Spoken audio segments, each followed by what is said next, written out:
Well, hello, creatives, community, and kind folks. Sorry about the jumpy start there. I am a one-man show and not very bright at what I do. Thank you very much for being here. Welcome to this Future Friday.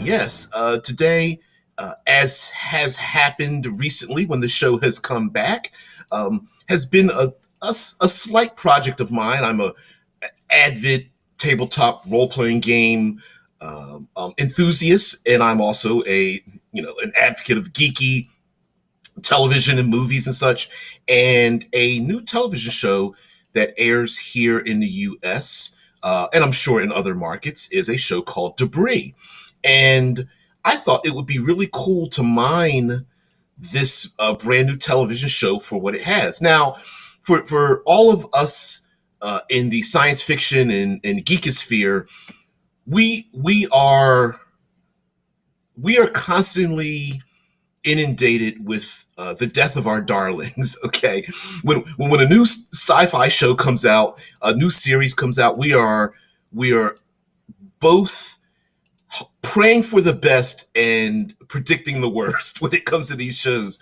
especially when it comes on what we would consider here in the States our usual network television. And this show is no exception. Now, in prior weeks, we talked about something known as the mystery box. Now, to get on the same page, it's not necessarily anything wrong with a mystery, and there's nothing really wrong with having mysteries hidden away. But there is a type of television show that has been written since the heydays of Lost and a ton of other shows that came after it for serialized television show.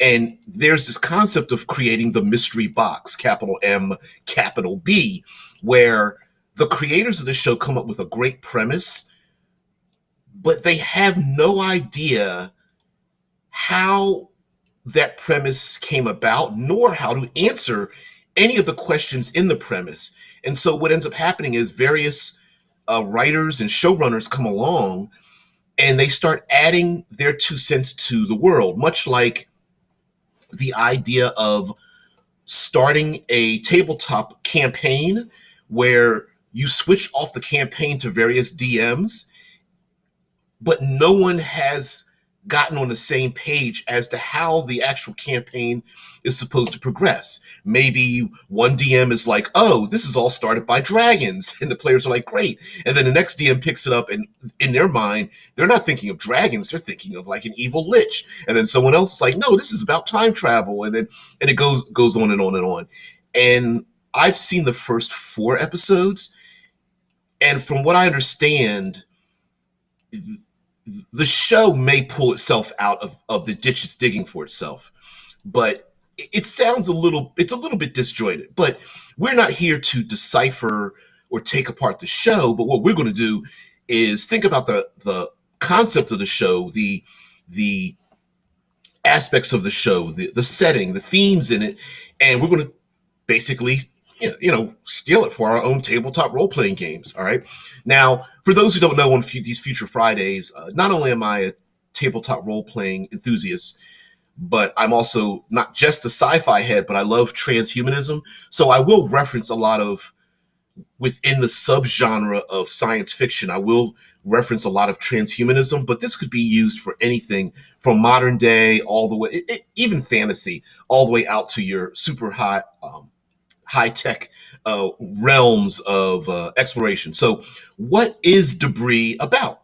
Well, it starts out with a bit of a crawl at the beginning of the television show that says 3 years ago, a destroyed alien craft or vessel was detected. I'm presuming by long-range telescopes and things of that nature, maybe at the edge of our galaxy or even closer. And then 6 months ago, that debris began impacting Earth. Now, why would this show or even this concept be any different than any other style of alien artifact-y kind of thing at all? Like, why would it have any purpose to it? Well, the thing I love about it is that, well, everybody knows. One thing that that um, we creative types tend to do is we presume the idiocy of the public. But for the most part, in reality, a lot of um, astrologists and physicists and scientists and things, they get a lot of their information from the general public.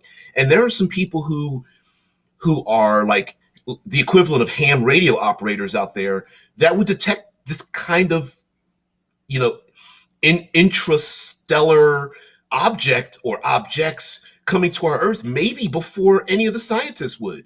So I love the idea that it's not only an alien vessel.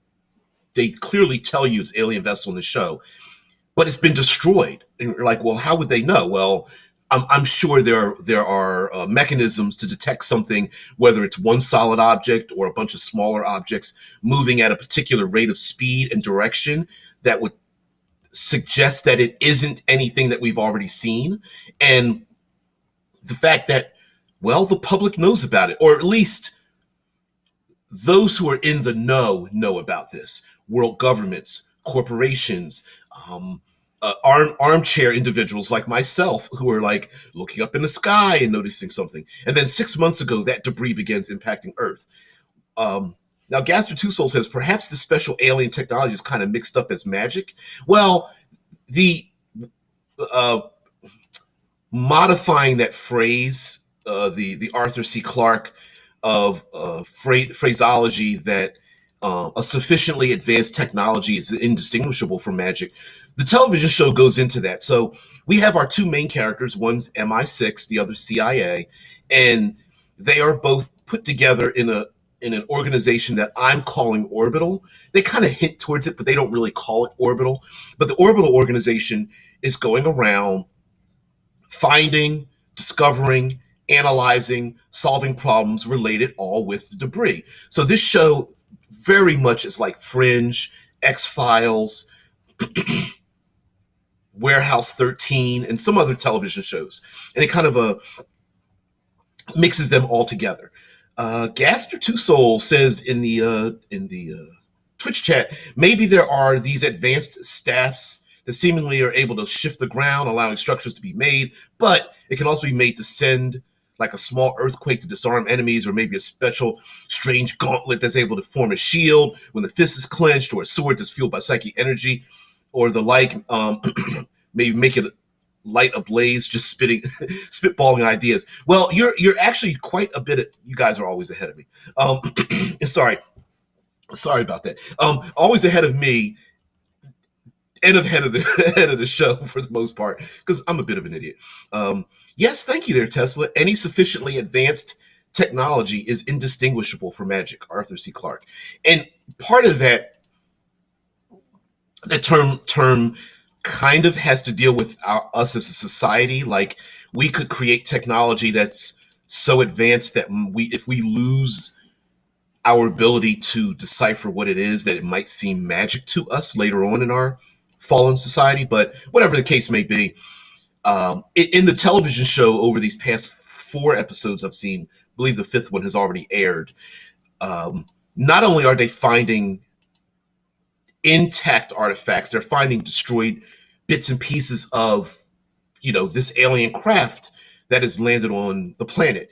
And you could kind of, as a geek, you could kind of piece together maybe these are various sections of the alien craft, but they may not be humanoid at all. So you might get bits and pieces of the outer shell. Maybe there are things inside of it. Maybe there are broken fragments that might go to something bigger or that are more stable. So, like Gaster Two Souls mentioning about like a staff or a gauntlet or something, maybe it's only it's a gauntlet, but it's like shredded or something, or it's a chunk, a staff bit that's been separated into component parts, or it's a helmet that's been broken in half and it only has one section of it, or something like that. It might not even be humanoid, so it might be a gauntlet with like 3 fingers in it, but half of it's melted away and whatnot.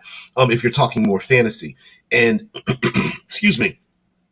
Wow, I ate something and it went down the wrong way just before we went live. Sorry about that. So, what I love about this concept is that it presents, of course, a mystery. Like something alien was destroyed. So we have a, despite the fact the show hasn't really delved into it, you're like, okay, if this advanced technological alien civilization came to our solar system, who destroyed the ship and why? Did it hit something and it was just an accident? Were they carrying something that escaped or caused a rift in time space? Were they traveling through hyperspace and they made a mistake? Were they trying to warn Earth? Or maybe they're coming here to Earth for some kind of invasion or war or espionage or spy mission, and something happened in that part. Maybe the aliens have as many factions working against itself, just like Earth. There is the concept in transhumanism that by the time we leave our own solar system, we won't recognize ourselves today as what humanity would be in the future. Maybe the aliens aren't necessarily aliens in the classic sense, but these are drones and downloaded brains and psychic entities and robots, and what we would consider alien is them themselves alien to themselves anyway. Right? We may not recognize them, in other words, and we may not recognize what is technology and what is alien, biologically speaking, and also the ability to communicate. And then the side effects of that debris, as in the television show Fringe and X Files, a lot of the debris is having very strange side effects on Earth, such as like terraforming and causing unconsciously nose bleeding individuals to float across cornfields and go into a humanoid looking slow moving tornadoes and things of that nature. So there's a lot of that going on in the show Debris, and they do a little bit of a world building where there are at least a few agents that are trying to. They are there's a black market of people buying, selling, trading, and trying to use effectively and somewhat ineffectively use some of the alien debris that's fallen to Earth. I'll get to your comments in a moment there, Gaster. But there's a really cool section where the people that are in the black market trying to buy and sell bits of the debris run around the corner. Of course, they're being chased by the authorities. They run around the corner and they go to a dead end and they disappear. Authorities or whatever looking around like, where'd they go? And then of course, one person disappears and reappears under like a bridge embankment or something, and then his partner arrives and is gurgling and screaming like, "Oh my god!" And you realize that they both teleported. One successfully, the other one formed, three-quarters of his body inside of the framework of underground of the bridge of the embankment or whatever. And you got the fingers poking through the concrete and half the chest and the body, and it's like love teleportation halfway through objects, right? If you're a geek, you love those kind of things. And what I love about this concept is we brought this up previously. It's like the gold rush. Okay. Sometimes the value of a thing, and we talked about this about the Perseverance landing on Mars, that, excuse me again, in the gold rush, more people benefited from the idea of the gold rush than anyone who actually got gold from the gold rush itself. Meaning, like, the idea of a thing makes the value more valuable than the thing itself. And in the gold rush, believe you me, more people made money off of shovels and pans and mules and donkeys and fake deeds to land and tents and giving up their lives to travel across the country, across the U.S. from the east to the west coast, giving up their livelihood to go make a fortune panning for gold in some godforsaken place. More people, brothels and pickpockets and extortionists made far more money off of a thing than people actually finding the thing. And I like the fact that the world knows, air quotes. There is with the MI6, the CIA looking for the objects. There's like, of course, there's people who have to. There's a some kind of artificial way to detect what they are, and there's a given to us as the viewer. There's a reading that they have where the low number means it's not dangerous, a high number means it's very dangerous, where they can detect the artifacts, and they have to quarantine, and they're wearing hazmat suits and things of that nature. And I love this idea because you could run so many adversaries and problems and situations from it, especially when you have black market and governments and corporations and individuals harnessing or trying to harness the bits and pieces of this alien technology, along with the fact that we really don't know where it came from and why it was destroyed in the first place. So I really like that. Okay, getting back into the chat. Sorry about that, Gaster. Gaster says maybe there is this strange pill from like this alien planet that seemingly shifts the person's DNA with a different animal's DNA. Could be a earthly, a Terran animal, or it could be alien animal. Anyway, like regenerative abilities from an axol axolotl, or hardened skin from like an armadillo, or a venomous bite from a Gila monster or something. Well, first of all, I love that kind of stuff. Oh, don't worry, DB. I get that. Sometimes when sometimes kind of gets weirdly stuck in the throat. Yeah, I try to eat and drink and get rid of the nose goblins, and I'm not always too successful in that before airing the show.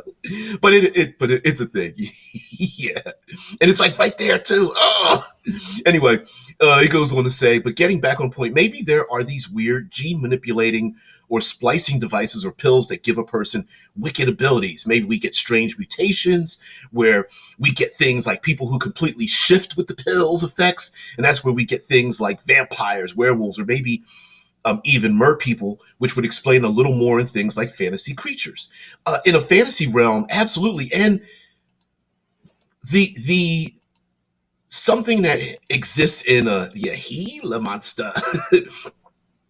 Oh, instead of the Gila monster. One of the things I like about the cipher system game, and it seems a very simple thing, are things called ciphers. And if you play the Monte Cook cipher system game, they are essentially they are essentially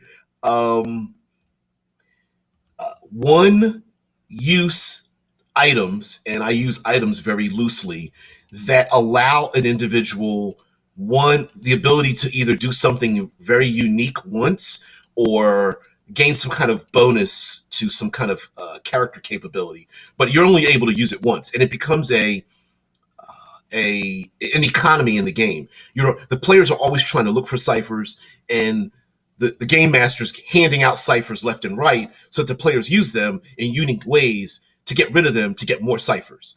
And yes, there are limitations to how many you can get and how many you can hold on to. So the idea is you might want to use them in a really good situation, and you don't feel like, if I use it, I'll never get it back again, because the game masters, part of the game is to drop off ciphers and get new ones. And the same thing might be done here, where player characters might be agents, or even mutated, or harnessing, or using, albeit strangely, some of the bits and pieces of the alien artifacts for their own purposes. Heck, you could even have characters that are created around the idea that they've been altered in some way, whether technologically or mutated or psychically or something. And they are the specialists that are going around either trying to find it or capture it, steal it, collect it, get it back, discover what criminal things are being done with it. Maybe the characters are scavengers or criminals themselves. And there's like a bit of, even in the television show, they talk about a Cold War building. And one of the American government is trying to rebuild what they consider to be bits and pieces of the alien artifact, and they're trying to rebuild this device. Maybe it's Maybe it's a wormhole device. Maybe it's a spaceship. They don't even know. Vince is like, "Happy Good Friday to all." Yes, um, for those who are religiously inclined, it is Easter weekend. It is Good Friday. Thank you very much for reminding me. I apologize for that. Yeah. So um, again, stealing from this television show uh, debris, and many of us geekophiles are thinking that the television show is going to go down the death spiral of the mystery box, where we really never get any ideas what the hell's going on. As the first four episodes are very, very, very thinly tied together, including literally an episode that's like, there's an anomaly going on and there's no artifact around. And I'm like, wait, the premise of the show is that they're going after debris, and there literally is a show where there is no debris and something's happening. So what's the point? Vince says, would be a neat backdrop for superpowers. Absolutely. Oh, absolutely. I think so. And as the game master, if you're running something like this, you can very, very easily insert a give and take policy, like, oh, you get this benefit, but random roll. There's also this drawback. You might not want to do the thing because, sure, like in the television show, sure, you can teleport, but every time you teleport, there's a 5% increase in the fact that you might appear in something that might kill you, right? How often will you teleport if you start out at 5% chance of ending up in a solid object? And it's like, oh, 10%, 15, 20, 25%. Like, how often would you do that until you're like, I'm going to stop at 35 because I'm pushing my luck, right? Uh, Gaster says maybe there's a strange mask that can revive the dead, and maybe that's like a sort of MacGuffin, like a heavy quest where the villain is trying to get this mask to revive, while the players are also trying to get the mask. But there's a catch: the mask can only be used once. See, I love that. Oh no, you're fine, Gaster. Like, right, if something can only be used once, and everyone's trying to get the thing, or another part of the problem the excellent problem of this is, maybe you find art bits and pieces and you don't know what they do. So not only do you have to find the thing, you have to discover what it can do. Maybe you need some kind of energy source or calculation or something to get it to activate. Maybe yourself and the antagonist have two halves of a whole, and so each of you is trying to figure out, okay, what can I offer the other side to unite the two pieces to make it a whole. But on the other hand, I might be handing over something that's useless to me but might be useful to them, you know. And Vince, you're already there. Vince is like, it would work great for the cipher system. I literally just said that too. Like, yeah, hand out ciphers, hand over fist, right? You get a bunch of things, but they only work once. um, Tesla Ranger says the teleportation pills used by Influx is the shadowy organization. We're not really sure whether it's a expansive organization. We only see like two agents or whatever. Anyway, the teleportation air quotes pills used by Influx have long-term consequences, and one displays reluctance to use them, saying that he's jumped too many times. When he takes it anyway, visible scarring appears on his head and face, and he may have suffered internal damage as well, which is another great thing. Like, what a great way for a dungeon master to see their players like go down that death spiral on their own, right? I mean, letting the players know, you know what, this is probably going to kill you, or at least let the players suffer consequences enough that is their own undoing. Like, for example, instead of insta death, there could very well be disappearing out of the main plot of the story for an extended period of time, being stuck in stasis for an extended period of time, blindness, deafness, shrinking, turning into a two-dimensional object and being stuck on a wall or something. Like, There could be any number of things. Maybe a an exact copy, or maybe a reverse copy of a player character comes out, of course, with a evil goatee, because all evil people have goatees, and starts wrecking havoc in the player character's life. I mean, any number of things could happen, and especially if these are like one-shot little bits and pieces and baubles that the player characters are involved with, and even their own organization might be harnessing these things. I think it's kind of cool. You could use this. I mean, and especially combining it with all kinds of science fiction like Shadowrun, Cyberpunk, Altered Carbon, Eclipse Phase, Coriolis, Stars Without Number, Traveler, Star Trek, Star Wars, all these things. I think it still can be quite a great setting backdrop. Um, Times Dungeon says, or only works correctly once after that it does other things at random because you don't have complete control of it. Right.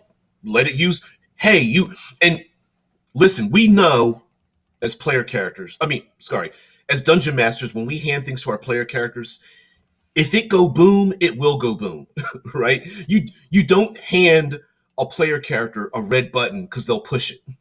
But the great thing about that is if you hand them a red button and you can only push it once, it only gets pushed once. So if you want to give the player characters nukes, and when I say nukes, I'm talking about like very powerful capabilities. Like, I don't know, you press a button and a 20-foot sphere just gets completely annihilated, or it opens up a black hole, or it allows them to instantly transport themselves, or has mind control, or allows them to shapeshift instantaneously, or pass through walls and all this kind of stuff. If it works once correctly, and then after that there are side effects, you could just sit back and fold your hands like, go ahead, go ahead, go ahead, try it, go ahead. And now on a meta scale, I think I would be upfront with letting them know some of the side effects, most easily through their interaction with the world. They find dead and or altered NPCs around their world. They find alien artifacts, and around them are bodies and people that have been affected by it. The world is changing. To let the player characters know, sure, that little piece of debris that's floating in the middle of the field is fine, but that human tornado floating above it, you might be one of those unconscious people bleeding from the eyes and nose and ears, right? Vince says that these debris would make great ciphers currently watching the trailer. Yeah. Or they slowly corrupt your mind. Yep. Hallucinations, losing memories, seeing things that aren't there, seeing things that are there, but no one else sees them. But the thing that you see sees you. Rickard says, Sith alchemical device. Yeah, that's something you want to mess with. I'm sure we'll be fine. Yeah, it's Sith artifacts. You touch it. I'm not going to touch it. You touch it. Lick, lick, lick. Yeah. Oh, man. What we got? I'm sorry. Times Dungeon says, one set of my players would stand around staring and investigating the red button for hours without pushing it. If I want them to push it. Yeah. Because let's be honest, sometimes we kind of want them to push the red button, right? But you put enough signs around it telling them not to do it, somebody's going to be like, oh, damn it, you guys, flip open button. Gaster says, or maybe the teleportation gives you massive debuffs after using them one too many times. Yes. Stun condition, unconsciousness condition, all those kind of things, right? Yeah, massive debuffs. Hey, guess what? Your strength and dex just dropped to half for die roll 3 hours. Now what do? You're like, ooh, you teleported and you've been blinded, or you're vomiting, or something like that, like getting a temporary perception or endurance debuff. Yep. Also, hey, just because I'm growing a goatee doesn't mean make me evil. No. Okay, maybe that's still a question, but I'm not evil. My friend, on the other hand, well, he puts the toilet paper one backwards. You use the device, and the cap is left off off the toothpaste, and the toilet paper turns backwards, and you're like, no, put the toilet seat down. The horror. uh Man, a lot of people are in the chat. This is trippy. Yeah. Vampanoid says some consequences may not always be apparent. One of my players made a deal with the devil and can now turn invisible at will. Every time he does, someone he knows forgets his existence. Waiting for that day he rolls so poorly it's his favorite pet that forgets. Damn, I like that. Like, who are you again? I'm your child? You don't I don't. Could you leave my house, please? In the middle of a conversation, people forget they're there. They're like, "Ooh, they can't see me." Like, no, they can see you. They just don't think you are important enough. Ooh, that sounds evil right there. I like that. I love that a lot. Um, Vince says, in the trailer, it weirdly looks like those parts of debris are metamaterials we don't understand yet. Oh, the evil goatee aliens that overtake their hosts. Listen, Star Trek used to have the evil goatee all the time. Every evil person had a goatee. Yeah. Um, but yes, you are absolutely correct, Vince, that the in the television show, they're not finding technically whole intact pieces of debris that are readily identifiable to us as humanity. They are finding what seemingly looks like heat shielding that's come off of a starship. It could be internal pieces of a some kind of mechanism. It might be, like I was saying before, it might be bits and pieces of what a starship would normally have. Star drive. It would have um, life support. It would have shielding, nav systems, and things of that nature. Except maybe the alien nav system is something that allows it to go through hyperspace, or maybe the life support system is from aliens that can only breathe chlorine, which I believe was what happened in the terraforming episode in episode 4, where a small community, there was a storm cloud over top of it and a piece of debris, and it was the storm cloud wasn't moving, but it was raining, and it was literally transforming the people underneath the rain cloud to only be able to breathe chlorine. So when they tried to escape out of the chlorine infested terraformed area to breathe oxygen, they died. And so, and then of course the agents get there and they're like, okay, this terraforming cloud is going to expand around the world. We need to stop it. But if we stop it by taking the artifact and sealing it away, the people there who have already been terraformed and transmogrified, or whatever you want to call it, transformed, they will die. So they come up with a way to have to, it's like a moral quandary and all that kind of business, but it's actually kind of cool. And I like this as a backdrop because you can still do like Shadowrun, run and gun. You could still have this as a backdrop to your world by allowing the adversaries in the world, maybe commoners or whoever, to have access to these things that maybe they know how it works, maybe they don't. Maybe they are just private individuals that want to step up in the world. Maybe they're greedy, or maybe they're just interested. There could be groupies that are going around trying to collect the stuff because this is a sign that alien life exists. There could be organizations that are trying to get it to step to another world, and this is our way to ascend, so on and so forth. I mean, you could go on and on and on.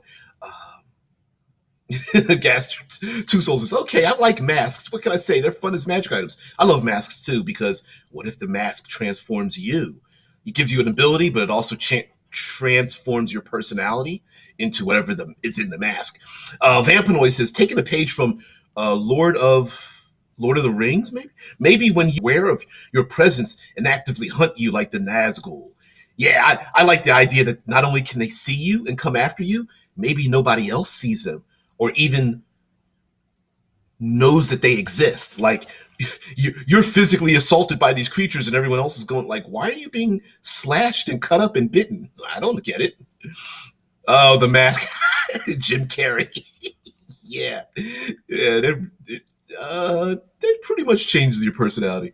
You touch the artifact and suddenly you have a goatee. Omen's like, what is it about villains and facial hair? I don't know. I'm not really sure. Yeah, Vince is like, after a while, none can remember him, and he's permanently invisible and can't touch anything. Yeah, fades away as as a mere memory. And then maybe the goal's trying to get back to give up the invisibility. They have to be remembered for the things that they do, and try to convince people to remember them. It'd be kind of a weird thing, but I like it. I like it a lot. Um, Omen says, I mean, there are you guys go down this rabbit hole. The evil facial hair. There are bald, hairless villains, but they never seem to be very common. Is there a deeper meaning to this, if I may ask? No, there isn't. Heck, Superman's one of Superman's greatest villains, Lex Luthor, started out with having a chemical accident, and when Superman shows up and blows away the chemicals, Lex Luthor lost all his hair and became a villain dedicated to destroying Superman just because of that thing. Yes, I am. Yes, I am. Tesla puts in the style dates back to ancient Greece and ancient Rome. The god Pan was traditionally depicted with goat-like features, including a goatee. When Christianity became the dominant religion and began copying imagery from pagan myth, Satan was given the likeness of Pan, leading to Satan traditionally being depicted with a goatee in medieval art and Renaissance art. I think that's probably closer to reality than we think. Yeah. Depictions of people, they don't want to be associated with it, so they don't look like that anymore. The use of goatees to designate evil characters has become enough of a trope that researchers from the University of Warwick conducted a study to assess the reasons for its prevalence. The study found that the human brain tends to perceive downwards facing triangles as inherently threatening. Brains tend to perceive goatees as making the human face resemble a downwards facing triangle, causing individuals to subconsciously perceive those with goatees as inherently sinister or threatening. I need that rainbow star where now you know, like ring, now you know. That's awesome, Tesla. Thank you so much for that. That's a weirdism that I didn't think we'd find out on this show. Um, but yeah, yeah, Vampanoids. But moving back to our debris discussion, Vampanoid says, I mean, everyone wants those tomes that increase their ability scores. Can very easily make one of those an eldritch book. Absolutely, something from nowhere. Maybe there is a like when I say debris. If you're really more into fantasy, the fantasy realm, a wizard's tower or a portal opens up, or maybe things are falling from the sky or appearing out of the elemental planes or anything like that. There could be any number of reasons. Like Omen says, this being Good Friday, a trivia I'll give is the devil was never described that way in the Bible. Oh, no, no, no. People come up with their own physical descriptions uh, to give themselves. Yeah, and Vince agrees with that. Yeah, the horns also. He wasn't. He sure isn't described that way. Yeah, that's cool. But I love it. Cat. Oh man, thanks Tesla. Thank you, thank you. um, um, yeah, angels are described very ominously, almost horrifically. There are YouTube channels and pages out there, blogs and stuff that are dedicated to showing the physical descriptions of how angels are described in the Bible. Stuff is pretty awesome too, and scary as well.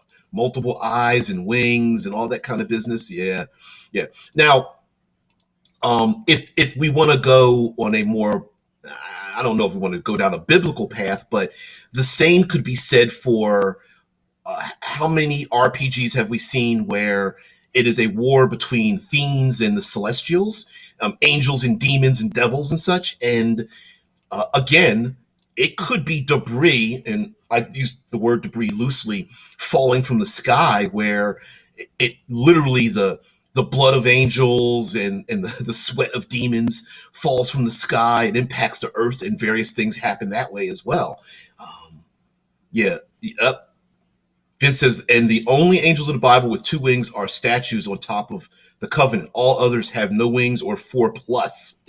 Yep. And many of them have very animalistic features. Um, Gaster's like, the biblical angels look like something from a Salvador Dali fever dream. They sure do. Oh, yeah. Gaster's like, oh, honestly, I thought Lex was just sick of Superman's shit and just shaved his head in order for anyone not to know who was doing this, and thus removing as much possible trace DNA. No, it was when that it's a perfect example of when geeks are like, I want the same thing from the comic books. No, you don't. No, because you want what's from the comic books from the era where you've read them. But if you go back far enough, it's pretty ridiculous. There's some pretty ridiculous things in comic books. I bring to you Spider-Man the Clone series. Yeah, guess what? Peter Parker was a clone the entire time. Yeah, no. So the other thing I love about this using this television show as a backdrop for a game is that you could, well, there's a number of ways you can do this. You could insert this into your own role playing sessions. Like, hey, I want to flip the script on this. There's a mysterious thing happens.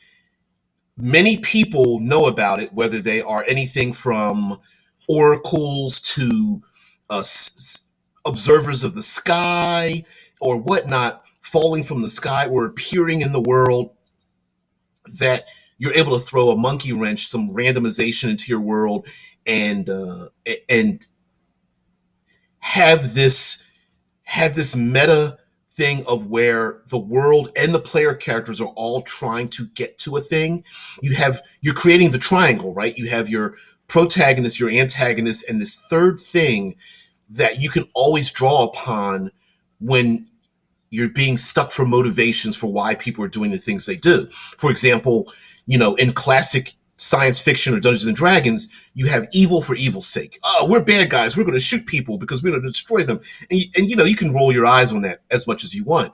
But it makes a lot of sense when someone's trying to steal something, or there's a race to get somewhere. The tension timers are a tool that should be in our back pocket all the time. It should be in our tool chest. And so tension timers are great. Maybe a piece of debris is causing some kind of damage that needs to be controlled. Maybe it is known that it is about to cause some damage, or maybe it's not doing anything, but you don't want it to fall into the wrong hands. Like, you don't have the ability to use it, but somebody outside does. Maybe someone is collecting bits and pieces of it together. Player characters are ignoring it. They're like, wait a minute, they have how many pieces? 5? And they're going to get a 6th piece? Ooh, they might, well, we've already known that 1 piece is powerful. They get 6 together, they might wipe us out. We need to stop this. So there are great mechanisms to have the tension put into it. And everything from black market to being sold in maybe public forums to being assembled together where your average individual becomes, inadvertently becomes some of your big bads, or your average citizens want to defeat your big bads. Um, Gaster created the Wind Terraform staff. Yes, even creating air quotes dungeons out of your typical realm may be a thing, where you could have any number of portals to other worlds, extra dimensional spaces. Again, the episode with the terraforming. What a great way to, instead of just human beings only able to breathe chlorine, maybe innocent people become some of those monsters that you have in your world, or AI systems become activated when they normally were just like household items. Now they're, any number of these reasons could come about. The mystery box. And now in the backdrop, let's say you're doing science fiction, you're doing a run and gun episodes or series in your show. Okay, I'm mixing too many things together. Your player characters are playing Cyberpunk, Shadowrun, Eclipse Phase, Altered Carbon, and they love to run and gun. Now you have something else extra when the cyborg agents they're trying to chase after, or the villains that have downloaded their brains to get some synthetic bodies, all of a sudden just up and disappear through a wormhole, on a space hab floating around Neptune. And it's like, where'd they get? There's nothing like that in this game. And you're like, it is now. Twiddle thumbs, sit back with your goatee laughing, right? Why not? Uh, HER, alien abduction equals astral projection. I have such sights to show you. Yes, the Hellraiser series. Who's to say that something like Hellraiser aliens aren't something, or maybe human beings subconscious is being pulled into what makes the thing the thing. Yeah. Uh, oh man. You guys are silly. That's what makes the concept of the Cenobites terrifying. I have such sights to show you. Yep. Omen's like, almost as in. Sorry, Vince says there are some relatively normal angels that only shine like the sun and have a sword for a tongue and metal feet.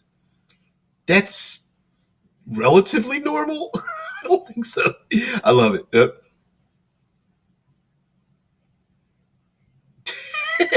Vince is like, I think there are more origins for Lex Luthor's baldness than there are who the Joker used to be. Yeah, yeah. Oh man. Gaster's like, yeah, fuck that. I'd rather leave my body free of metal hooks and meat hooks. Yeah, yeah. There's the, most of the Hellraiser series isn't very good, but the imagery is, you just cannot get that out your head. You cannot get that stuff out your head at all. The whole meat hooks and nails and skin pulled back, and I love it. Body horror. Oh, I can't stand body horror. Anything that has to, anything that like peels skin or is around the eyeball, like dangerous around the eyeball, like sharp objects. I can't stand that. Fingernails. Fuck. I love it. I can't turn away, but I'm already feeling icky about that right now. All right. Vince says, or you switch your body with an alien on their home world. Ooh, that would be trippy. Yeah, you're like, what the hell? It's the Avatar project done unconsciously. Like, where'd the hell I go? Gaster's like, I could barely get through that eye scene from Brightburn TV. You're fine. Yeah, I can't stand that. I love it though, because it gets under my skin, and I'm just like, ugh. Heck, I didn't even like the scene from Superman Returns where the bad guy shoots Superman in the eye and the bullet like pancakes on his eyeball. I'm like, great scene, but oh my god, I couldn't. Yeah, no, thank you. Ricker's like, you say wormhole, I say going through the warp. Yeah, yeah, yeah. Mm-mm-mm. Omen says, or what about the idea that the Cenobites didn't always look like cut up humans? I mean, what if they're just possessing spiritual entities that mutilate their hosts? That could be a thing too. Maybe physically showing us the pain and suffering that the host or that the hosts see in the rest of the world. Yeah, Gaster's like, oh my god, my 40K senses are tingling. So, getting back a little bit from squirreling too much, the this television show Debris, and there's rumors that after the fifth episode we start to get a more unified look at the show, and it has all the great pieces of it, right? Like Gaster in the Discord is putting in images of like these staffs, the Earth staff and the Wind staff. I like that. If you join our Discord server, you can put in like pictures and images and links and things like that. Something that cannot be done, of course, on our YouTube chat or Twitch chat from the show. But what I love about the show, and hopefully it will come together, is that it does feel like the show is a hodgepodge of a lot of our sci-fi geeky aspects, right? We love agents that are moving around who know things that no one else does. We love agencies that are trying to stop a thing that might be the downfall of society. We love aliens, including alien spacecraft. We love destroyed alien spacecraft. We love destroyed alien spacecraft debris. We love black market agencies buying and selling and trading dangerous artifacts. We love all these things, and if you put them all together in a concept with, from what I'm understanding, the creators have come from like Fringe and X-Files and these other things put together. So they bring with them these concepts that have worked before previously, separated. Hopefully it will come together. And I feel like not the show, but the concept of this is a really good backdrop for gaming, you know. Now, the problem is the mystery box. So, and when I say that's the problem, initially you may not know even why this is happening. Much like the concept of knowing why a post-apocalyptic setting exists. You don't know why there's a downfall of society. It just happened, right? Everything got destroyed. Live with it, deal with it, right? But in many ways, we might have an inkling as to what's going on, whether it's like radiation, or World War III, an extra dimensional space. The gods went to war. A micro black hole opened up. Nanotech destroyed, society. It doesn't matter. But we might have an inkling as to what's going on. And the same thing here. I feel like the shows is going to go off the rails if the creators and writers of every episode don't navigate back to the original theme of alien craft destroyed, debris falling to Earth, right? And so, if in your world, whether it maybe the alien craft isn't alien at all, maybe it is an Earth or humanity created craft that through time or space or circling back around, maybe it was a generation ship that was supposed to go out to the deepest parts past the Oort cloud, and it circled back and we don't recognize anything of what it is. I would say that you could absolutely start this concept out and have zero idea what's going on, but because I'm not that creative, I would fall upon the 3, 4, 5 other voices in your playing group, use their brain power when they start to decipher what's going on, and steal from them when they start coming up with ideas like, oh, I don't think it's alien at all. I think it's from humanity ourselves. And you go, write this down, get to my Google Doc or OneNote. Yep, it sure is. And then that way the players feel like they are helping to build the story, that they're smart enough to figure it out, that it's less brain power that you have to use, as opposed to the traditional capital mystery box where, despite the fact that everybody's trying to decipher what's going on the island and Lost, that they circle around it. No, it's nothing. It's not at all what you thought it was. To automatically circle right back to the very image of like, well, yeah, they are dead. Because everybody, when they saw that show, were like, oh, I bet they're dead. I bet they're dead. And you're just like, yeah, no. You're so silly there, Tesla. Yeah, go on. So thank you very much. But yes, the long story short is it's all right to come up with a concept and not have it fleshed out. But at some point, if you're going to offer a mystery, you're going to need to answer the questions of the mystery. And mind you, it might be 12 sessions from now when that mystery is answered, but at least have an idea of where you're going with it. Or now the opposite concept of that would be telling your players up front, they'll never decipher what the mystery is. Now, I know that might seem a little bit counterintuitive to tell your players there's a mystery that you'll never figure out. But instead, the concept is to delve into the world in which these things are happening. Meaning, like, this show would be better off, for example, we never know where the alien craft came from or why it got destroyed. But what we do know is that now the idea is we're going small. we're going to deal with the interpersonal consequences of our agents, the world around them, and the public, and how it affects our economy and society and politics and war and all that kind of thing. That might be the best bet. So if you have a world in which strange things are happening and you really don't know why, and in some way you're like, I don't even want to answer it, I would be absolutely upfront with that idea and just go, guys, listen, you'll never collect enough ciphers to put the ship back together again, right? You'll just never do it. Say that up front, and then and then be honest with it, and then you can go small instead of trying to solve the bigger issue, like why did the world end in a post-apocalyptic setting? Maybe that's not important. The Walking Dead, where did the undead come from? We don't know. It's probably scientific, but that's not important. The important thing is the interpersonal connections and what happens when society falls. That's important. Yep, Gribel says, yes, when the player's ideas are too good not to use them. Hells yes. It's not a competition, right? Just because I'm stupid doesn't mean I got to be like, just because I'm not going to use the player character's ideas at all. Fold arms, pout. No. You go, you know what? I thought about this a long time. I can't figure out my way out this paper bag. And then your players are like raising their hands like, you know what? I bet it's this thing. And you're just going like, uh-huh.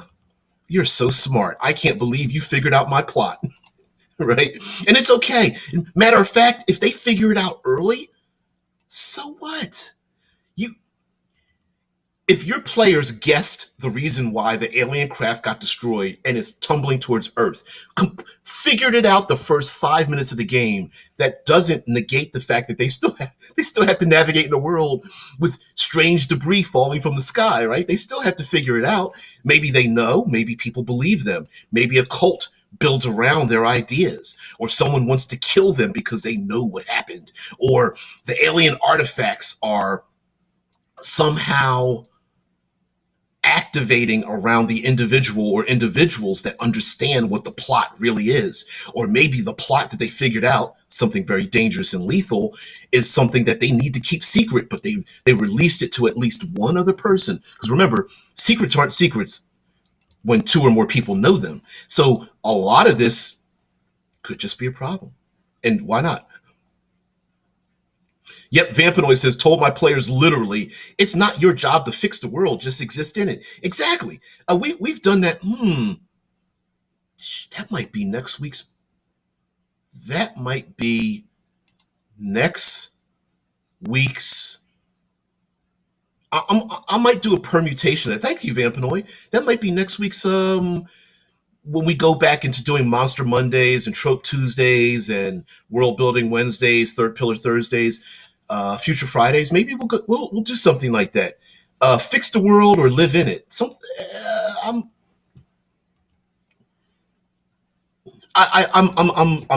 inspired.